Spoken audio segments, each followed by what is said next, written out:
Hello students, halogen derivative का second lecture start हो रहा है। इसके अंदर लास्ट लेक्चर में हमने आईयूपीएसी नॉमेनक्लेचर और इसका जो जनरल फार्मूला है और टाइप ऑफ हैलाइड्स जो है प्राइमरी, सेकेंडरी, टर्शरी, ये सब चीज़ें हमने डिस्कस करी थी। उसके अलावा हमने एलाइलिक हैलाइड्स का स्ट्रक्चर क्या होता है, बेंजाइलिक हैलाइड, विनाइलिक हैलाइड और एराइल हैलाइड का स्ट्रक्चर क्या होता है, वो चीज़ हमने पढ़ी थी।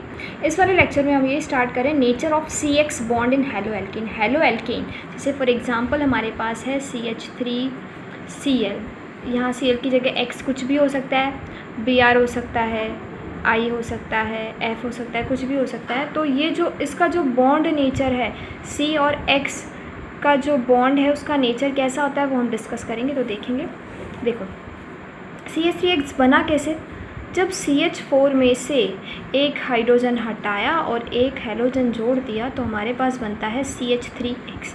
और हमको इसी का बॉन्ड नेचर कैसा होता है वो हमको पता करना है। देखो CH4 हम जानते हैं, ये हमने क्लास 11th में पढ़ा था, sp3 हाइब्रिडाइजेशन होता है। कार्बन जो है, carbon atomic number 6, electronic configuration 1s2 2s2 2p2 होता है। ठीक है, आउटर मोस्ट इलेक्ट्रॉनिक कॉन्फिगरेशन इसका होता है 2s2 2p2।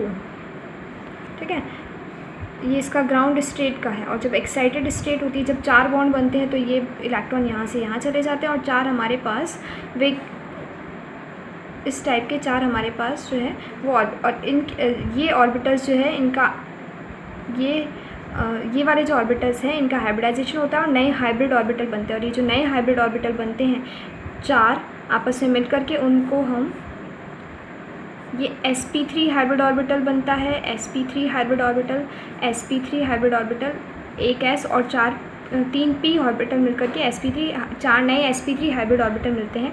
और इनके साथ हाइड्रोजन जो है वो बॉन्डिंग कर करके CH4 बनाता है और ये टेट्राहेड्रली अरेंज होता है। ये चीज़ हम जानते हैं। ठीक है, टेट्राहेड्रली इस तरीके से अरेंज होता है। ये कार्बन है, ये कार्बन है, ये इस तरीके से। ठीक है, इस तरीके से टेट्राहेड्रली अरेंज होता है।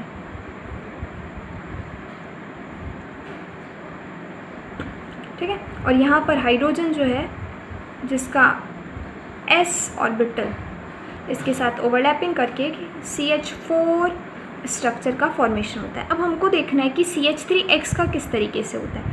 देखो 3 हाइड्रोजन जुड़े हुए तो 3 इस तरीके से होंगे और X की जगह माना कि Cl जुड़ा हुआ है। ठीक है, तो देखते हैं हम।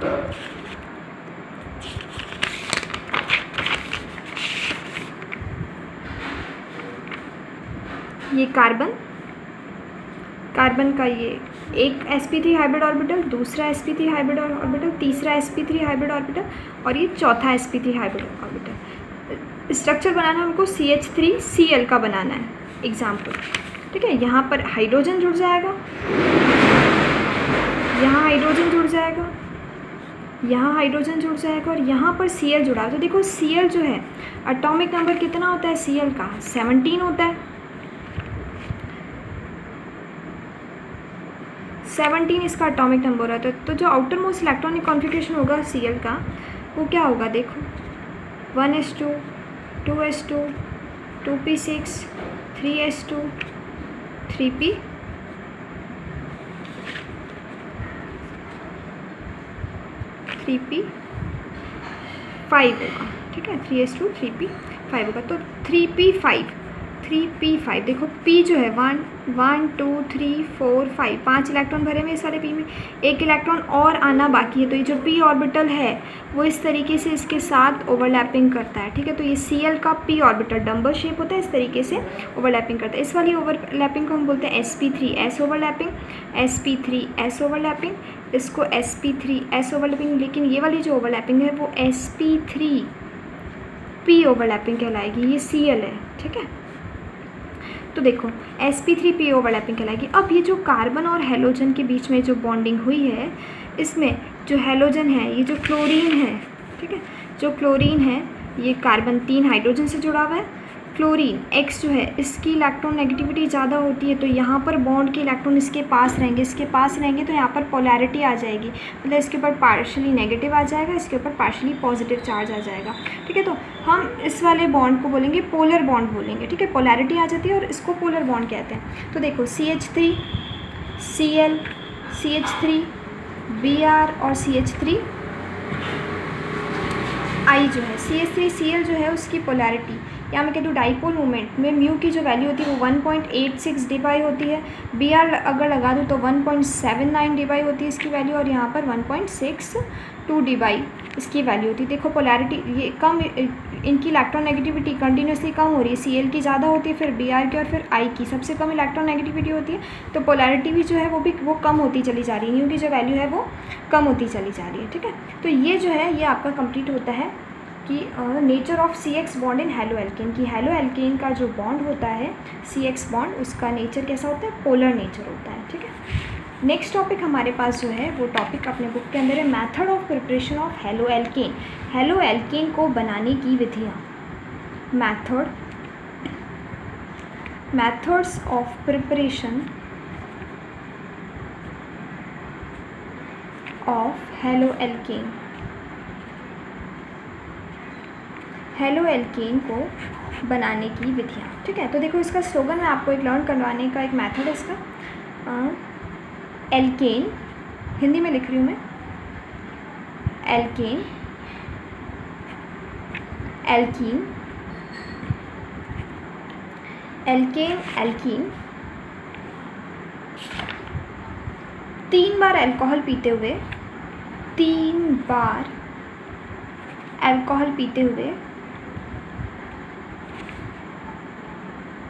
3 बार अल्कोहल पीते हुए हैलोजन और हुंसडीकर के साथ, हैलोजन और हुंसडीकर के साथ अमीन के घर जाते हैं। ठीक है, अमीन के घर जाते हैं। ये एक स्लोगन है सिंपली कि हम मेथड ऑफ प्रिपरेशन जो है जितने भी मेथड उनको किस तरीके से लर्न करें, तो ये एक स्लोगन हो गया। एल्केन, एल्कीन 3 बार अल्कोहल पीते हुए हैलोजन और हुंसडीकर के साथ अमीन के घर जाते हैं। ठीक है, अब इसका मीनिंग क्या है, ये जनरली एक लर्न करने का मेथड और कुछ नहीं है। तो देखो सबसे पहले हम एल्केन से हैलोजन डेरिवेटिव को बनाएंगे। तो फर्स्ट मेथड हो गया फ्रॉम एल्केन, एल्केन से किस तरीके से हम हैलोजन डेरिवेटिव बनाएंगे। एल्कीन, जैसे मैंने लिया एल्कीन CH4 ले लिया मैंने। ठीक है, CH4 की रिएक्शन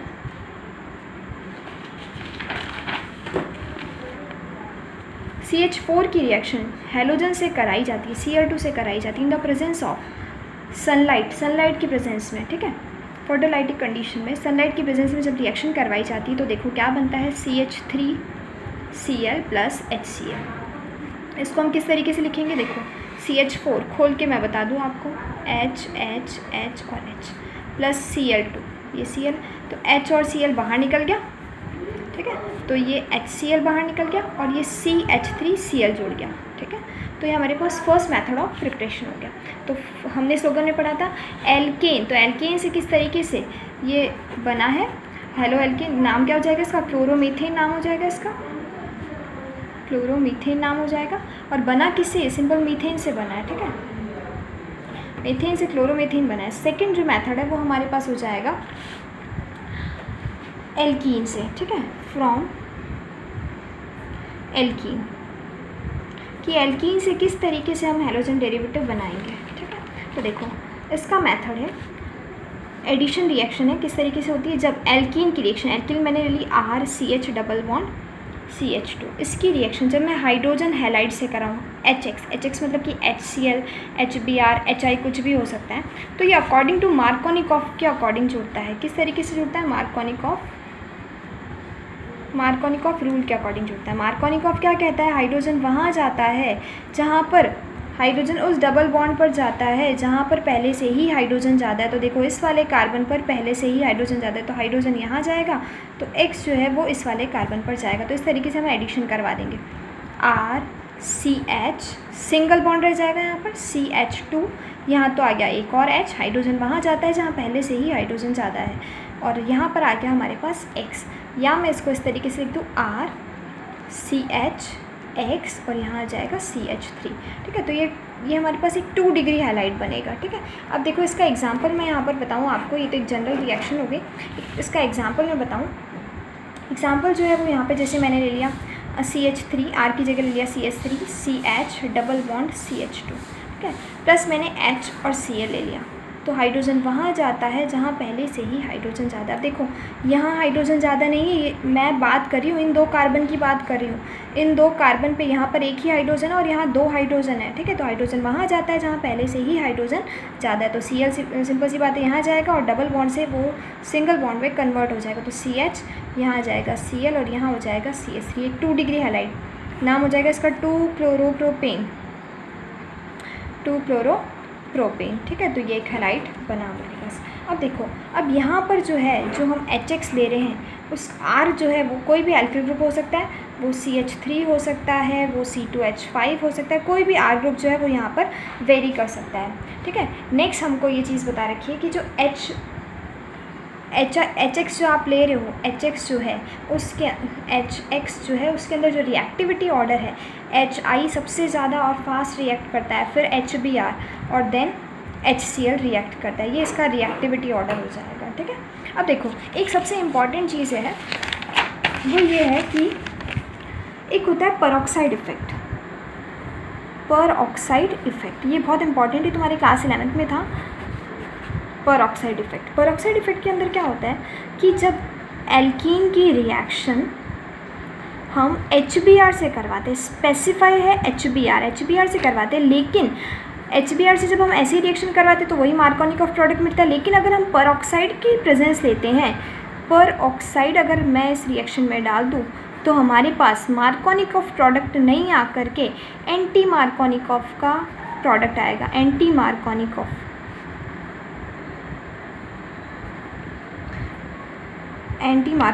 हमारे पास प्रोडक्ट आएगा। किस तरीके से आएगा, देखो मार्कोनिकॉफ क्या कहता है, हाइड्रोजन वहाँ जाता है जहाँ पहले से ही हाइड्रोजन जाता है, तो एंटी मार्कोनिकॉफ इसका उल्टा कहेगा, क्या कहेगा, हाइड्रोजन वहाँ जाता है जहाँ कम हाइड्रोजन है, तो यहाँ जाएगा तो हाइड्रोजन यहाँ आ जाएगा और यहाँ CH2 और यहाँ Br आ जाएगा, तो हमारे पास जो प्रोडक्ट बनेगा वो बनेगा RCH2 Br, ये हमारे पास प्रोडक्ट आ जाएगा, ठीक है। तो ये थोड़ा सा चेंज है, इसको बहुत अच्छे से लर्न करना है। परऑक्साइड इफेक्ट, खराश इफेक्ट या एंटी मार्कोनिकॉफ इफेक्ट इसको बोला जाता है, ठीक है, 3 नाम है इसके। नेक्स्ट देखो, ये हमने मेथड ऑफ फॉर्मेशन कौन सा पढ़ लिया, एल्केन से बना ली हमने, एल्केन से रिएक्शन करवा ली हमने, एल्कीन से हमने रिएक्शन करवा ली, ठीक है। नेक्स्ट है